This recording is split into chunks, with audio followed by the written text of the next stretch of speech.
Hey guys, welcome back to Fantasy Tipped. My name is Julian, and this is the episode where I tell you guys what players you should consider cutting from your team in order to make room for players that probably deserve to be there a little bit more. If you want a video for players that you should consider adding after dropping these players, go ahead and check out my waiver wire video right up there. Now, before we get started though, guys, please leave a like, subscribe, hit that notification bell, follow me on Twitter at FantasyTipped. I'm always putting updates there, guys, to help you guys win each and every week. So without further ado, let's move on to the content and let's start with forwards that you should consider cutting from your team. And first on the list at 75% owned is Andrew Mangiapane of the Calgary Flames, currently playing on the second line with Blake Coleman and Sean Monahan. You guys know I don't love Sean Monahan.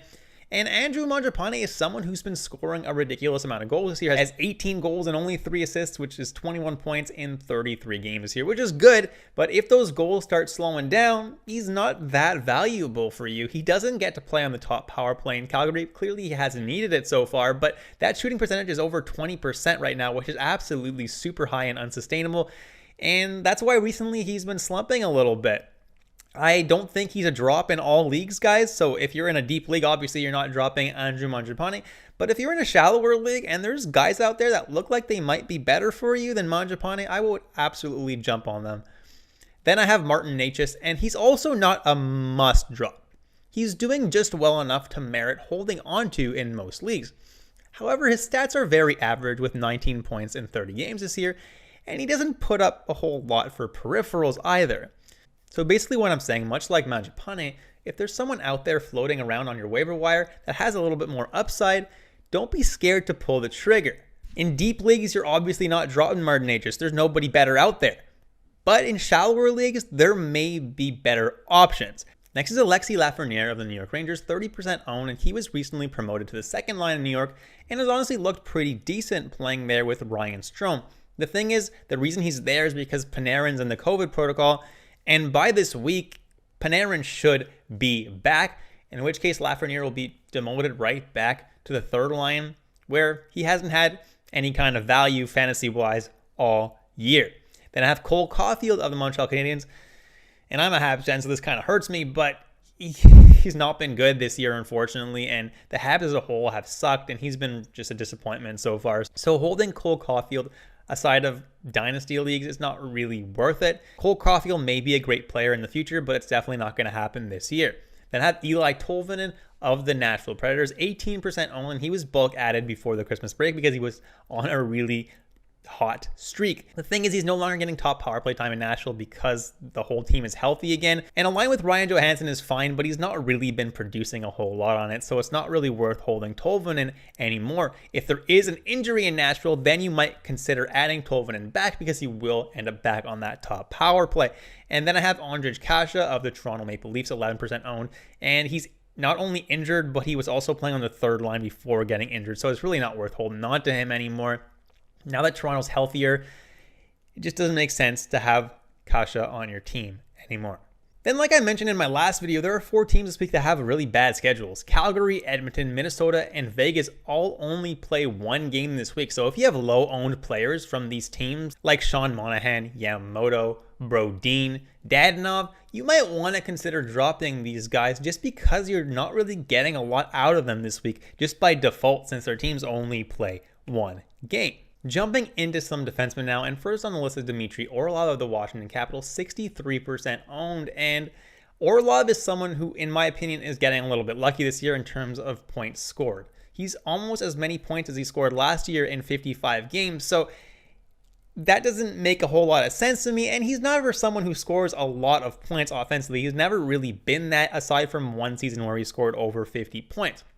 Because of that, I don't really see the upside going forward that much. He does put up some decent peripherals, so he's not a drop in all leagues.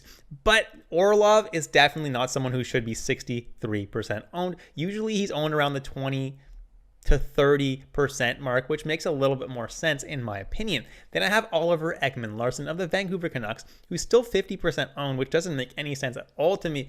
Ekman-Larsson has not been good for years. I've been saying this for weeks. He's been on this list for me for weeks. And he's just not worth owning anymore. He's PP2 in Vancouver, not that great, and he's just not that good of a defenseman anymore, unfortunately. Then I have Jeff Petrie of the Montreal Canadiens, still 35% owned. This is a lost season for Montreal. They're going to finish dead last in the NHL unless Arizona manages to do worse. And Petrie has just had himself a terrible season. He's injured right now, but it's really not worth holding on to this guy anymore. He's had just such a bad season, which is bizarre considering how amazing he was last year for Montreal. Anyway, let's hope that he bounces back next year along with the rest of the Habs team, because this is just a crapshoot of a year for Montreal. Next is Ty Smith of the New Jersey Devils, and he was owned really highly at the beginning of the season, and I warned all of you guys not to draft him. With Dougie Hamilton there, Ty Smith doesn't really get the opportunities, and even with Dougie Hamilton gone, they're giving that top power play duty to Damon Severson, so Ty Smith still doesn't really have that much value in New Jersey, and therefore shouldn't really be owned in any leagues. And then I have Keith Yandle of the Philadelphia Flyers, and he's getting top power play duty in Philadelphia, so you'd think he'd be worth owning in fantasy, but he's not. He's just so bad. This guy is so bad defensively that it's not worth holding on to him, because he's going negative for you like every single night, and he hasn't really been potting in that many power play points. Philadelphia's power play seems to be struggling a little bit once again. It's really not worth owning Keith Yandle right now. And last but not least, I have Josh Manson of the Anaheim Ducks, 11% owned, which doesn't make a whole lot of sense. Manson is not a guy who gets any kind of power play time. He'll put up a little bit of peripherals for you, but he really shouldn't be owned in fantasy. So jumping into some goalies now, and first on the list is Mikko Koskinen of the Edmonton Oilers, 48% owned. And with Mike Smith back, Koskinen isn't really going to get that many starts going forward. Yeah, I understand Smith hasn't really been performing that well, but in Smith's absence, Koskinen hasn't exactly performed well either. Mike Smith had a decent game last game. Didn't win, but the save percentage was above 900, which is, a good start. And I think he's going to get the vast majority of the starts going forward, so holding Koskinen, there's not really a point at this point. Next is my Manscaped must-trim player of the video, Kevin Lankinen. Get 20% off and free shipping at manscaped.com, guys, with the code word FANTASYTIPPED. That's 20% off and free shipping with the code word FANTASYTIPPED at manscaped.com. Unlock your confidence, guys, and always use the right tools for the job at Manscaped. Manscaped's got some great products, if I do say so myself. So if you're looking to get yourself something nice, I'm hooking you guys up with a discount code, 20% off and free shipping at checkout. Use that code word FANTASYTIPPED. So why is Kevin Lankinen my Manscaped must-trim of the video? Honestly, it's pretty simple. Lankinen has been completely invisible all season. Fleury has completely overshadowed him.